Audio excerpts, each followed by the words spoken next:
안녕하세요. 토요미스테리 디바제시카입니다. 2007년 2월 20일 이른 아침, 남호주의 항구 마을 포트 엘리엇을 산책하고 있던 한 여성이 문득 바다 위에서 떠있는 사람의 형체를 보게 됩니다. 물도 차가울 텐데 아침 수영을 하나? 궁금해하면서 시선이 머물던 그녀가 순간 좀 이상하다는 생각이 들었어요. 보니까 막 헤엄을 치는 것도 아니고 그냥 바다 위에 둥둥 떠있기만 한 거예요.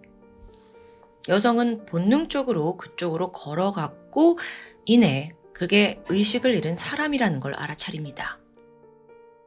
잠시 후 신고를 받고 구급대가 도착을 했어요. 급하게 그 사람을 물에서 건져냈는데 안타깝게도 이미 익사한 상태였죠. 이 사망자가 14살에서 16살 사이로 보이는 젊은 백인 소녀였습니다. 신원을 알만한 소지품이 전혀 없어서 경찰은 이 애가 누군지 파악할 수가 없었는데요. 머지않아 다른 경찰서에 또 다른 의미심장한 신고가 들어왔죠. 그 현장에서 무려 80km나 떨어진 스터링이라는 작은 마을이었는데요. 여기서 한 여학생의 실종 소식이 들어온 겁니다. 전날 밤에 친구 집에 놀러간 딸이 돌아오지 않고 있다라는 엄마의 신고였는데 그 딸은 15살 소녀 칼리 라이언이었죠. 사건 전날에 엄마 소니아와 딸 칼리는 지극히 평범한 하루를 보냈습니다. 모녀가 함께 시내에 가서 쇼핑도 하고 또 네일 아트를 받으면서 오붓한 시간을 보냈어요. 근데 유독 딸의 표정이 좀 어딘가 불편해 보이더라고요. 그래서 엄마가 무슨 일 있냐 말해봐라 재촉을 하자 딸이 조심스럽게 엄마 나 친구네서 하룻밤 자고 와도 돼요? 라고 말합니다. 그래서 엄마가 너 숙제 다 했어? 다 했으면 자고 와도 돼 라고 흔쾌히 허락해 줬고요. 집에 돌아온 칼리는 막 신나해하면서 짐을 쌌어요. 그리고 그날 저녁에 엄마에게 포옹을 한 후에 집을 나섰죠. 마침 이때 평소와 좀 다른 점이 있었다면 유독 그날따라 칼리가 4번이나 엄마를 이렇게 꽉 끌어안았다는 점입니다. 포옹을 할 때요. 소녀가 평소랑 좀 다르네 이런 기분이 들었지만 대수롭지 않게 여겼습니다. 하지만 다음날 아침 딸이 돌아오기로 한 시각이 한참 지나도 연락이 되지 않아요. 그래서 소니아가 칼리의 친구에게 전화를 걸게 되어 거기서 진실을 알게 된 겁니다. 사실은요, 칼리가 저희 집에서 잔 게 아니에요 라고 하는 거예요. 정확히는 딸이 친구 집에 간 건 맞아요. 하지만 도착하고 머지않아 갑자기 약속이 생겼다면서 나갔다는 겁니다. 여기까지 파악한 엄마가 즉각 경찰에 실종신고를 했죠. 그런데 때마침 이 해변에서 신원 미상 익사체가 나왔잖아요. 나이가 14살에서 16살 젊은 백인 여성이었고요. 그래서 경찰도 혹시나 하는 마음에 소냐를 현장으로 소환하게 돼요. 1시간 후 급하게 달려서 해변에 도착한 소냐는 떨리는 마음으로 흰 천이 덮여져 있는 시신을 마주했죠. 그걸 열어서 얼굴을 확인하면 되는데 그러기도 전에 이 시신에 축 처진 손이 눈에 들어왔습니다. 소냐는 숨이 멎는 듯 했죠. 전날 딸과 자신과 함께 바른 분홍색 매니큐어가 눈에 들어온 겁니다. 엄마는 절규했고 시신은 소냐의 딸 칼리로 확인됐습니다. 도대체 칼리는 왜 이렇게 80km나 떨어진 낯선 바닷가에서 숨진 채 발견된 걸까요? 칼리의 친구들은 그녀가 누군가의 원한을 살 만한 그런 짓을 하는 애가 절대 아니라고 말합니다. 실제로도 아무리 조사를 해도 주변에 의심 갈 만한 사람은 없어요. 경찰은 다시 현장으로 시선을 돌렸죠. 그리고 시신이 떠내려온 호르쉐쇼 베이 해변 주변의 CCTV 영상들 다 수집해서 분석에 들어갑니다. 다행히도 그 수많은 영상 중에 칼리의 모습이 찍힌 장면이 있더라고요. 시신 발견 전날인 2월 19일 저녁 7시였습니다. 그녀가 2명의 남성들과 함께 해변 쪽으로 걸어가고 있는 모습이었어요. 또 심지어 이걸 본 목격자도 있었죠.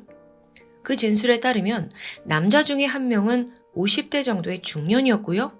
또 다른 한 명은 앳된 10대 소년이었다고 합니다. 자, 결정적으로 그때로부터 다시 3시간 뒤인 밤 10시에 또 CCTV가 하나 찍혀 있는데 문제의 두 남성이 파란색 SUV를 타고 떠나고 있어요. 그런데 이때 칼리의 모습은 보이지 않았죠. 경찰은 이 영상을 토대로 차의 경로를 추적하게 되는데 안타깝게도 화질이 워낙 흐려서 번호판을 파악하는 데 실패해요. 이 두 남성, 이 사람들이 사건 해결에 키를 쥐고 있습니다. 용의자이기도 하고요. 그런데 이쯤에서 칼리의 어머니 소니아가 중요한 진술을 합니다. 사실 의심스러운 사람이 있다는 거예요. 그녀는 딸이 생전 쉐인이라는 50대 남성에게 협박성 메일을 받은 적이 있다고 털어놨어요. 아니, 10대 딸이 50대 남성에게요? 이 두 사람의 관계가 궁금해지죠. 그는 칼리가 사귀던 남자친구의 아버지였습니다. 경찰은 즉시 칼리의 이메일 기록을 분석하기 시작해요. 이어서 IP 추적을 했고 쉐인의 거주지를 파악했죠. 경찰이 즉각 거기로 출동을 했는데 그 집 앞에 앞서 CCTV에 찍혀있던 파란색 SUV가 주차되어 있더라고요.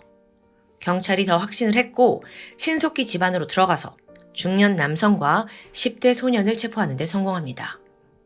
이렇게 칼리의 사망 사건이 해결이 되는 듯 했는데 그 이후에 사건은 완전히 새로운 국면을 맞이하고 맙니다.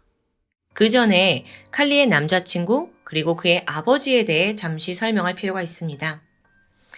칼리는 당시 스털링이라는 인구 2,500명 정도가 사는 작은 마을에 있었어요.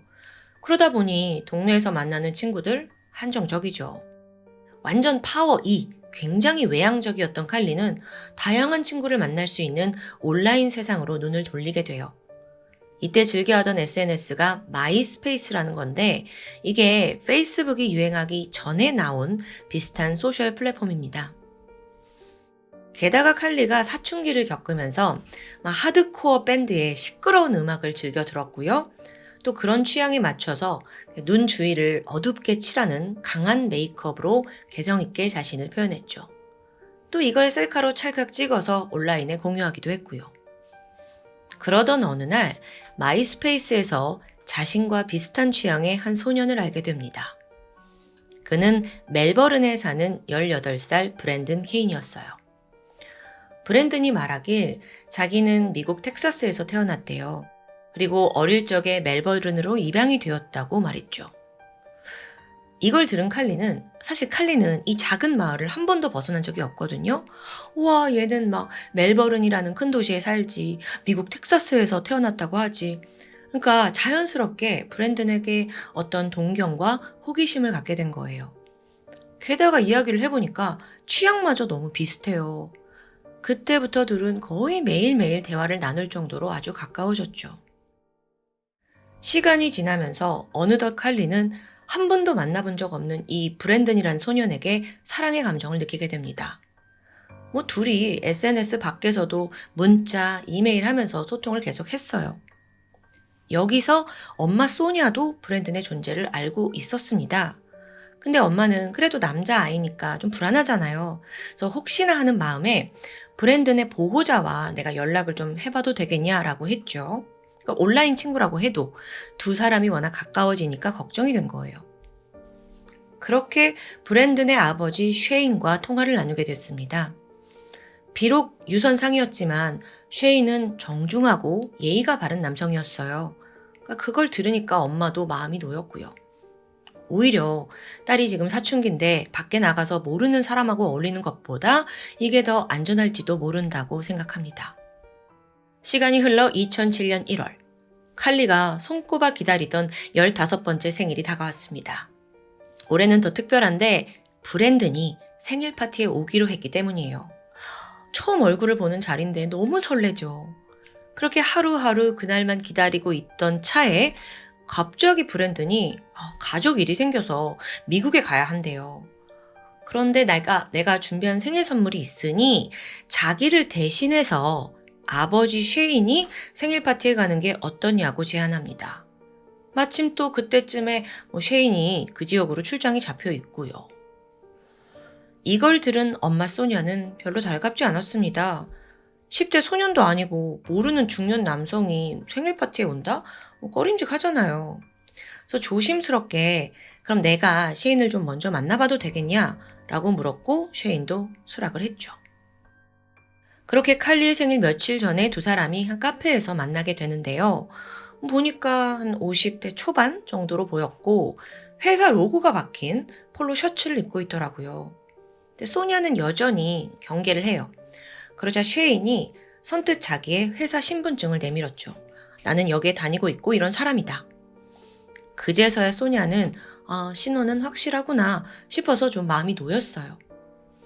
그렇게 대화가 이제 이어가던 중인데 갑자기 쉐인이 내가 출장 기간 동안 머물 수 있는 숙소를 아직 찾지 못했대요. 이걸 어째?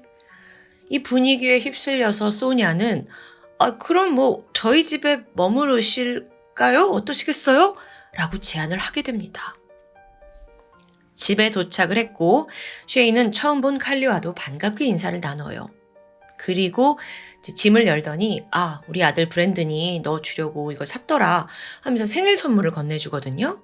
근데 그걸 열어봤는데 너무 당황스러운 거예요. 무슨 속옷?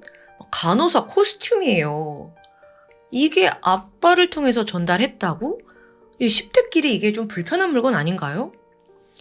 이런 분위기를 눈치챘는지 다음 날 쉐인이 나도 너네 딸 칼리에게 좀 뭔가 선물해주고 싶다면서 아이를 데리고 시내로 나갔죠. 그리고 하나로 20만 원 상당의 이런저런 선물을 사줍니다. 나중에 확인해보니까 그게 뭐였는지 아세요? 옷과 속옷이었어요. 이상하죠. 어쨌든 1월 26일 날 칼리의 생일 파티가 열립니다. 많은 친구들이 이제 집에 왔고 막 재밌는 시간 보냈어요. 근데 이때 쉐인이 마치 무슨 감시라도 하듯 칼리의 일거수일투족을 막 지켜보고 있더라고요. 심지어 칼리가 학교에 있는 그 동급생 남자친구들하고 막 재밌게 대화를 하니까 그녀에게 다가가서 저지합니다. 자기가 뭔데? 근데 우리 아들 브랜든이 이걸 보면 속상해할 거래요. 좀 오바죠. 그렇게 어색함을 남긴 채 생일 파티는 끝이 났습니다. 그리고 다음날 아침 평소처럼 칼리를 깨우러 간 엄마 소냐는 피가 거꾸로 쏟는 장면을 목격해요. 쉐인이 칼리와 한 침대에 누워있는 겁니다. 물론 둘 다 옷은 입고 있었지만 한 이불 속에 있다는 것 자체로 너무나 화가 나죠. 그래서 곧장 쉐인을 집에서 내쫓았고 쉐인도 뭐 그러냐 하면서 막 화를 내며 떠나요. 이후 딸이 털어놓은 이야기는 황당했습니다. 지난 밤에 쉐인이 방에 들어와서 칼리에게 성적인 접촉을 시도했다는 거예요. 물론 딸도 이게 잘못됐다는 거 알고 있어요. 근데 좋아하는 남자친구의 아버지잖아요. 그러니까 뭔가 그 기분을 거스르게 하고 싶지 않았던 거죠. 그래서 만약에 이 아버지가 기분이 상하면 남친이 자기랑 헤어질지도 모른다라는 두려움도 있었고요. 그래서 최대한 예의 있게 이러지 마시라 라고 애를 썼다는 딸의 이야기. 우와, 이걸 듣고 열받지 않을 엄마가 어디 있겠어요? 소냐가 곧장 쉐인에게 이메일을 씁니다. 너희 새끼 다시 한번 내 딸한테 접근하고 또는 연락하면 경찰에 당장 신고할 거야 라는 내용이었죠. 얼마 후에 답장이 오는데 쉐인은 도리어 칼리가 거짓말을 하고 있다. 나는 황당하다라는 반응이었습니다. 그러면서 소냐를 명예훼손으로 고소하겠대요. 그날 이후 소냐는 어쩔 수 없이 딸의 컴퓨터와 휴대폰 사용을 제한했어요. 하지만 칼리는 엄마 몰래 여전히 브랜든과 연락을 주고받고 있었고요. 어쨌든 문제가 되는 건 아버지 쉐인이잖아요. 그래서 엄마도 사실 이걸 어느 정도 눈 감아주고 있었죠. 그러다가 브랜든이 칼리에게 기쁜 소식을 전합니다. 마침내 자기가 직접 칼리를 방문해서 만날 수 있다는 소식이에요. 칼리는 드디어 처음으로 브랜든을 만날 수 있다는 생각에 잔뜩 설렜죠? 근데 동시에 엄마한테는 어떻게 말하지? 여태 비밀로 했잖아요. 그러니까 고민에 빠집니다. 게다가 또 다른 문제가 있는데 브랜든이 혼자 오는 게 아니래요. 아버지 쉐인이랑 같이 온대요. 대신에 브랜든은 이제 아버지가 그냥 차로 나를 내려다 주는 것 뿐이다 라고 안심을 시켰죠. 2007년 2월 19일 결국 칼리는 엄마에게 거짓말을 합니다. 브랜든을 만난다는 걸 비밀로 한 채 친구 집에서 자고 오겠다고 한 거예요. 칼리가 집을 떠나기 전에 엄마와 유독 오래 포옹을 한 거 기억하시죠? 그건 거짓말에 대한 미안함 때문이었던 것 같아요.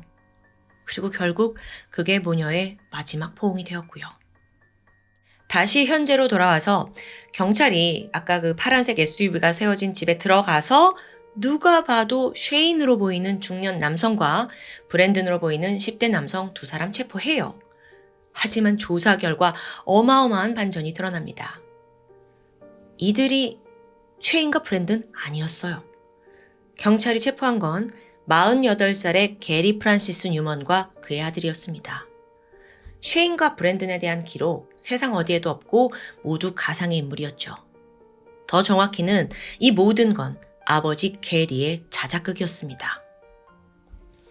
그가 앞서 엄마한테 보여줬던 회사 신분증 모두 조작한 거예요. 회사 자체가 존재하지 않더라고요. 또한 브랜든의 이름으로 마이스페이스 계정 이미 삭제돼서 사라졌습니다. 그러니까 이거요. 게리가 거짓 계정으로 의도적으로 칼리에게 접근한 거예요. 그렇게 무려 18개월간 1년 반 동안 이 아저씨가 연인 행세를 해온 거고요. 심지어 경찰이 체포할 때 게리는 막 누군가와 채팅을 하고 있더라고요. 컴퓨터 기록을 보니까 무려 18명의 10대 소녀들과 채팅을 즐기고 있었습니다. 너무 더러워요. 게리 프란시스 뉴먼. 정확히 나이는 48살 이혼남이었고요. 전 부인과의 사이에서 두 아들과 딸 한 명을 두고 있었어요. 이혼 사유는 가정폭력입니다. 그리고 또 10대 소녀를 향한 이상성욕 때문이었죠. 이혼을 한 후에 게리는 SNS에서 돌아다니면서 가상의 인물을 만들어냈고 그걸로 10대 소녀들을 꿰어냅니다. 이거 취미 아니에요. 이거 범죄예요. 사실 몇 시간 정도 이 아이들의 프로필을 파보면 뭘 좋아하는지, 취미가 뭔지 금방 파악할 수 있었던 거예요. 또 사진과 게시글, 친구들 반응을 보면서 얘가 뭘 좋아할지 연구했고요. 이후 그는 철저히 계획적으로 접근했습니다. 그리고 어느 정도 가까워졌다 싶으면 자기는 10대 남성이니까 애정 표현도 하고요. 물론 여기서 그를 밀어내는 사람도 있었죠. 그러면 돌변해서 막 협박과 욕설을 퍼부었습니다. 그가 칼리를 만날 때쯤 해서 이미 여러 명의 소녀들에게 거절당한 상태였어요. 그럴수록 칼리를 향한 집착이 강해졌죠. 경찰은 게리의 컴퓨터를 뒤지면서 적어도 200개가 넘는 SNS 계정을 발견했는데요. 다 사칭하면서 돌아다닌 거예요. 게다가 그가 직접 적은 노트가 나왔는데 그 안에 빼곡히 자기가 채팅하는 소녀들의 관심사, 좋아하는 거, 싫어하는 거, 연락처, 주소까지 상세하게 기록되어 있더라고요. 칼리도 그중 한 명이었습니다. 그렇다면 함께 체포됐던 게리 아들도 이 사건에 관여가 되어 있을까요? 여기에 대해 수사관들은 직접적인 가담은 아니었다고 판단합니다. 계정 만들고 여자들한테 접근한 건 다 아버지 게리의 단독 범행이에요. 아니 근데 생각해보면 칼리가 실종된 그날 그가 아들 데리고 칼리 찾아와서 해변 같이 걸었잖아요. 이거요. 나중에 알고 보니까 자기 아들한테 브랜든 행세 시키려고 같이 대동했던 거더라고요. 어떻게 아들한테도 이래? 실제로 게리와 아들의 신발에서 다량의 모래가 나옵니다. 이게 시신이 발견된 해변가 모래와 일치해요. 또 해변에서 찢어진 라텍스 장갑이 나왔는데 여기에서 게리의 DNA가 나옵니다. 그러니까 증거들이 이렇게 하나씩 모여지고 있는 거죠. 자, 그런데 게리는 해변에서 칼리와 함께 만나고 시간을 보냈다는 건 인정하는데 살인은 하지 않았다라고 강하게 부인합니다. 그런데 이 변명은 그리 오래가지 못했죠. 게리와 함께 있던, 아니 아버지에게 이용당한 아들이 모든 진실을 털어놨기 때문이에요. 그는 자기 아버지가 해변에서 칼리를 공격했다고 털어놨어요. 그 충격으로 칼리가 쓰러졌고 이후 게리는 그녀를 강간합니다. 아들은 자신이 시신을 처리하는 것을 도왔다고 자백했어요. 하지만 아버지가 미리 범행을 계획하고 있었는지는 전혀 몰랐다고 했고요. 어떻게 이럴 수가 있죠? 칼리의 부검 결과 그녀의 두부에서 둔기로 치명상을 입은 흔적이 나옵니다. 약 6번에서 8번 정도 머리에 충격이 가해진 거예요. 또한 성폭행의 흔적도 있었죠. 아들의 앞선 진술과 일치하는데요. 그럼에도 불구하고 게리는 이 모든 걸 부인합니다. 온라인에서 가명 사용해서 계정 만든 거, 이거 내가 그냥 개인정보를 보호하기 위함이었대요. 그러면서 사실 자기는 무성애자다라는 주장을 하는 거예요. 그러니까 자기는 성폭행이고 뭐고 범행을 저지를 동기가 아예 없다는 사람으로 포장한 거죠. 설득력이 전혀 없어요. 3개월간의 재판이 이어진 끝에 게리는 폭행, 살인에 대해 유죄 판결을 받습니다. 그에게는 무기징역이 내려졌고 가석방은 29년 뒤에나 신청할 수 있죠. 한편 그의 아들에 대한 처벌에 관해서도 많은 논란이 있었습니다. 그 결과 결국 그에겐 무혐의 처분이 돼요. 당시 미성년자였고 또 아들의 자백으로 사실 사건 해결에 많은 도움을 줬거든요. 게리는 끝까지 범행을 부인하게 되면서 사실상 이 사건의 정확한 살해 동기는 밝혀지지 않았습니다. 다만 그가 이상 성욕으로 애초에 칼리를 성적으로 학대하기 위해서 그날 불러냈을 거다라고 가능성을 점치고 있어요. 오늘 사건 너무도 기상천외하고 또 그만큼 가슴이 아픈데요. 특히나 엄마 소냐가 여러 방법으로 딸을 보호하려고 했음에도 불구하고 결국 이런 비극을 맞이했다는 게 너무 안타깝습니다. 개인적으로 이 사건이 무려 17년 전에 벌어졌다는 게 좀 소름이었어요. 지금 이 순간에도 온라인 범죄는 점점 진화하고 있어요. 더구나 이제는 딥페이크, 음성 복제 이런 첨단 기술까지 나오면서 범죄에 악용되고 있죠. 그럴수록 사용자들의 각별한 주의 그리고 그들을 보호할 수 있는 강력한 울타리가 필요합니다. 지금까지 토요미스테리 디바제시카였습니다. 안녕하세요. 토요미스테리 디바제시카입니다. 2002년 7월 18일 영국에 살던 중년 여성 마가렛은 필리핀에서 걸려온 예상치 못한 전화를 받게 됩니다. 아들의 동업자이자 친구인 마이크였어요. 참고로 아들 스티브는 필리핀에서 컴퓨터 개발 회사를 운영하고 있었는데요. 어머니, 스티븐이 사고를 당했어요. 엄마는 심장이 철렁 내려앉았죠. 그래서 지금 얼마나 심각한 상태냐라고 떨리는 목소리로 물었는데 돌아온 대답은 이미 사망했습니다. 스티븐 알스턴 데이비스, 1970년생으로 영국 노팅엄 출신입니다. 그는 어릴 때부터 쾌활한 성격에 유머 감각이 좋아서 늘 주변 사람을 즐겁게 했다고 해요. 가족이며 친구들 다 그와 함께 있으면 깔깔거릴 정도로 웃음이 끊이지 않았어요. 유쾌한 사람인 거죠. 그러다 유년 시절 불행이 찾아옵니다. 14살이 되던 해에 아버지가 불의의 사고로 돌아가셨기 때문인데 이후 집안의 분위기가 급격히 무거워집니다. 그래서 스티브는 좀 빠르게 처리된 것 같아요. 특히나 어머니 그리고 두 여동생을 대신해서 가장의 역할을 하게 된 거죠. 그러다 얼마 후 엄마에게 새로운 사랑이 찾아와요. 새아버지가 생기면서 첫째 아들 스티븐의 어깨도 다소 가벼워지는 듯 했습니다. 10대 때의 이 아들은 또래 애들처럼 컴퓨터를 좋아했습니다. 사실은 완전히 푹 빠져 있었어요. 성인이 돼서는 이 노팅엄에 있는 한 컴퓨터 관련 회사에 취직을 하게 되는데 그러다 21살이 되던 해 흥미로운 제안을 받게 되죠. 지금보다 3배 높은 급여를 주겠다라는 제안인데 단 홍콩에 있는 지사로 파견된다라는 게 조건이었죠. 스티브는 단번에 제안을 수락합니다. 하지만 평생을 영국에서 살아온 그가 이 타국 생활, 특히나 아시아에서 생활한다는 건 좀 적응이 쉽지 않았다고 해요. 그렇게 처음엔 전전긍긍 하다가 결국 새로운 취미에 눈을 뜨게 되죠. 그는 이 홍콩에서 2시간 정도 떨어진 필리핀 앙헬레스 시티에서 경비행기 조종사 클럽에 가입합니다. 취미로 경비행기 조종하면서 취미도 찾고 또 삶의 활력도 다시 되찾게 돼요. 그러면서 자연스럽게 스티브는 쉬는 날이면 또는 휴가 때마다 필리핀에서 머무는 시간이 많아졌고요. 그러던 어느 날 그는 필리핀 시내에 있는 한 술집을 방문했는데 사실 여기가 이렇게 건전한 술집은 아니었어요. 여성들이 무대에서 공연을 하고 또 뒤로는 성매매가 이뤄지던 곳입니다.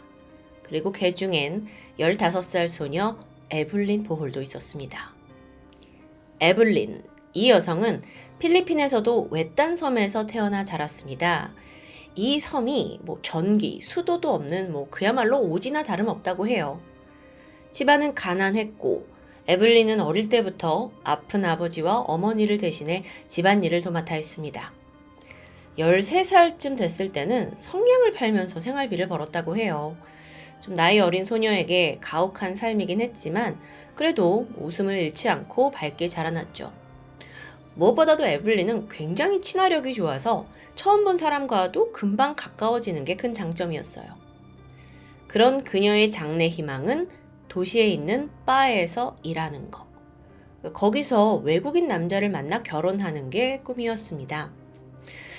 물론 이런 사고의 흐름이 좀 잘 이해가 안 되실 수도 있어요. 필리핀은 워낙 외국인을 대상으로 한 산업이 발달되어 있습니다. 그렇다 보니 이 어린 소녀 또한 내 이 힘든 처지를 벗어나기 위해서는 아예 외국인을 만나서 여기를 좀 뜨고 좀 삶이 나아지겠다라는 소망이 있었던 거예요. 그렇게 15살이 됐을 때 에블린은 그 소망대로 앙헬레스에 있는 한 술집에 취직을 하는데 여기에는 에블린 같은 어린 소녀들이 성매매를 하면서 돈을 벌던 곳입니다. 스티븐과 에블린, 첫 만남에서 아주 강력한 이끌림을 느꼈다고 합니다. 당시 에블린은요, 언니 신분증을 빌려서 자기 나이를 21살로 속였어요. 그리고 나서 곧 두 사람이 이제 연애를 하게 되죠. 그러니까 스티븐은 이 아이가 미성년자인 걸 몰랐던 거고요. 그렇게 관계를 이어오다가 2년 후에 스티븐이 드디어 영국 돈으로 500파운드, 그러니까 한화로는 약 90만 원 정도 되는 돈을 지불해서 에블린에게 자유를 선물하게 돼요. 참고로 당시 에블린이 하룻밤 성매매 값으로 1파운드를 받았다고 해요. 아주 큰 돈은 아니죠. 그게 더 가혹하고요. 근데 이 술집에 진 빚이 있어가지고 빠져나오지 못하고 있던 걸 스티븐이 돈을 내서 그녀를 구해낸 거예요. 그렇게 이후 이제 두 사람은 관계를 이어오다가 스티븐이 정식으로 에블린에게 청혼을 합니다. 이 순간은 에블린의 꿈이 이루어지는 그런 모먼트였죠. 그간 스티븐은 매춘업에 종사하고 있는 에블린을 진심으로 가여워했어요. 그리고 또 사랑하니까 이런 결정을 했던 거죠. 하지만 그가 간과한 사실이 하나 있습니다. 물론 전부라고 말할 수는 없지만 필리핀, 특히나 필리핀 바에서 일하는 그 매춘부들 사이에서는요. 사실 여기에 강제로 끌려왔다기보다는 돈과 더 나은 삶을 위해서 자의로 이 직업을 선택한 사람들이 꽤 있거든요. 다른 직업을 찾아 나선 사람도 있다고 해요. 그러다 결국에 이거만큼 돈을 잘 벌 수 있는 게 없다 싶어서 돌아오는 이들이 많다고 합니다. 하지만 스티븐으로서는 어땠을까요? 보통 자기는 이제 서구 언론을 접하잖아요. 그러면 이렇게 필리핀 바에서 일하는 성매매 아이들은 약간 인신매매 피해자라고 묘사가 됐고 또 자기도 그렇게 인식을 했기 때문에 현실을 직시하진 못했죠. 스티븐은 내가 사랑하는 에블린을 구해야겠다라는 열망에 휩싸여 있었습니다.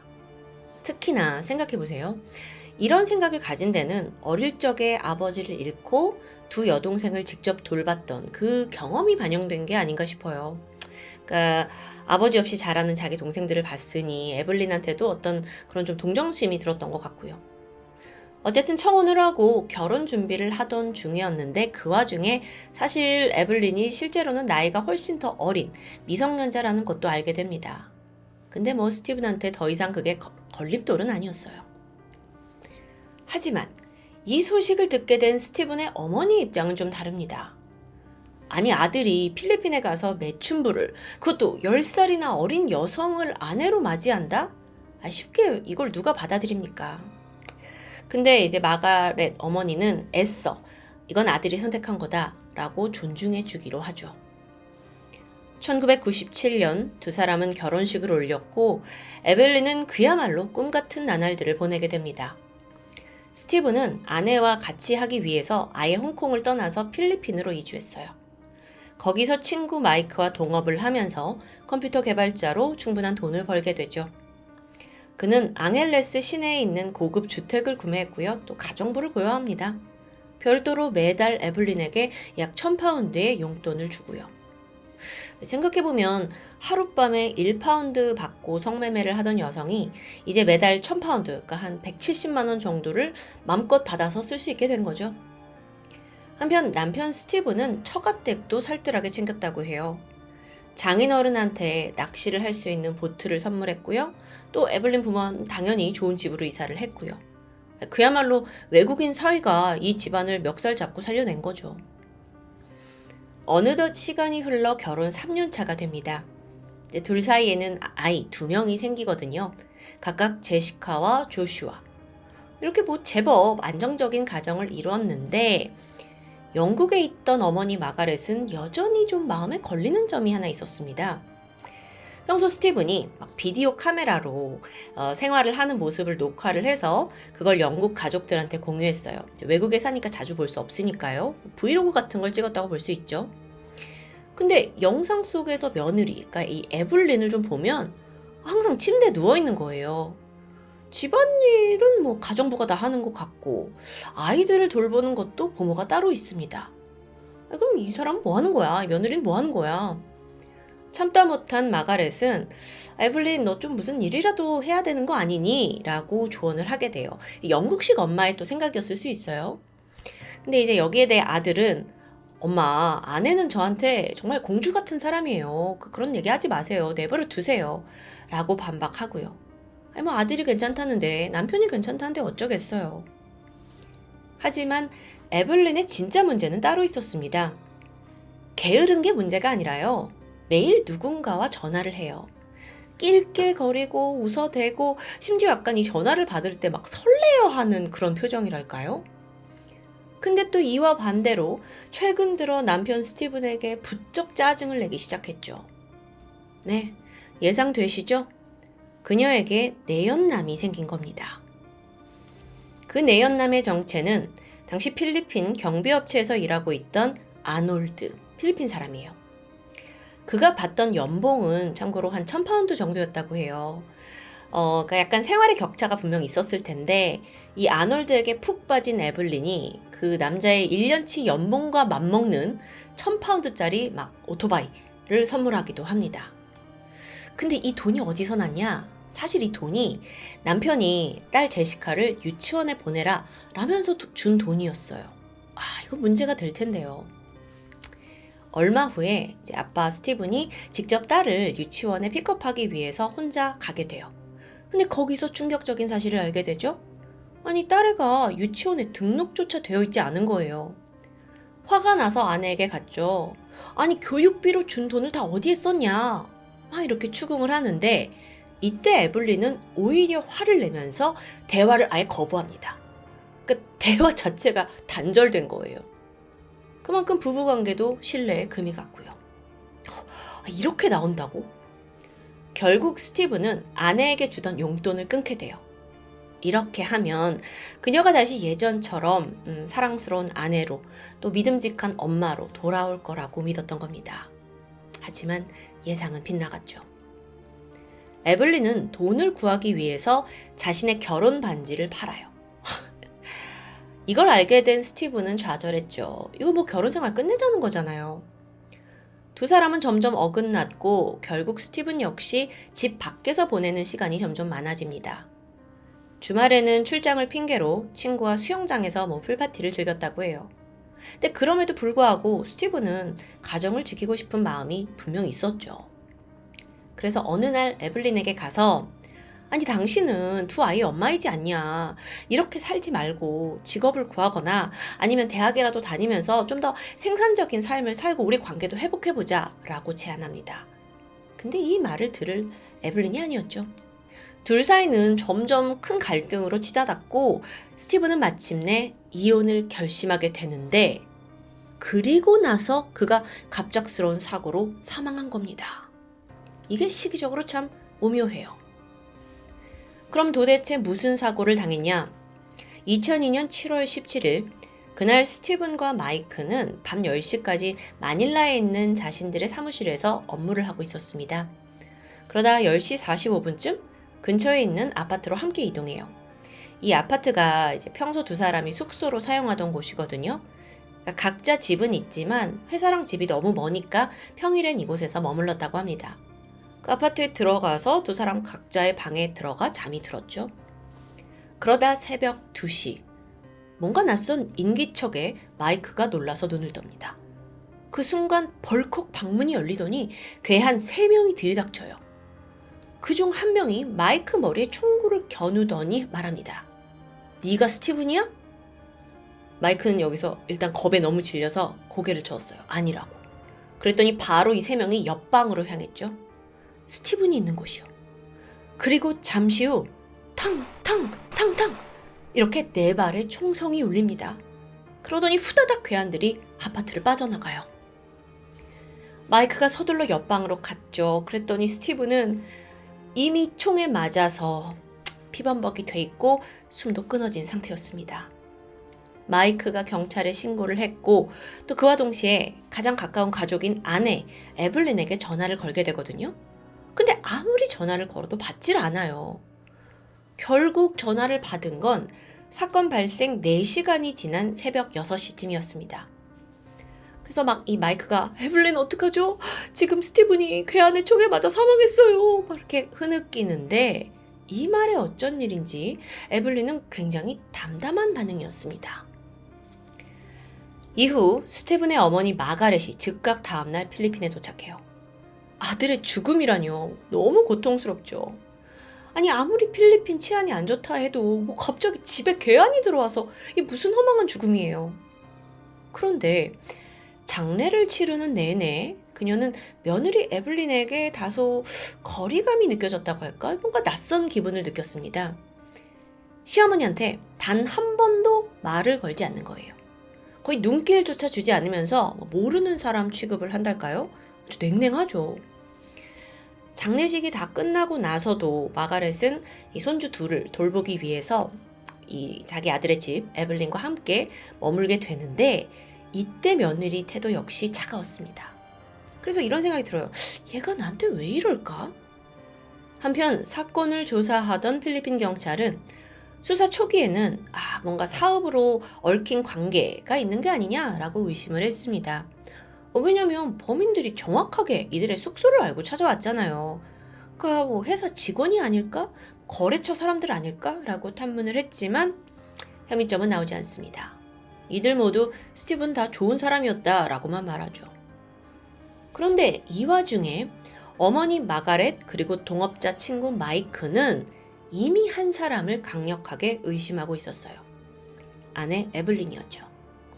근데 또 당장 필리핀 경찰이 그녀를 수사하진 않는 거예요.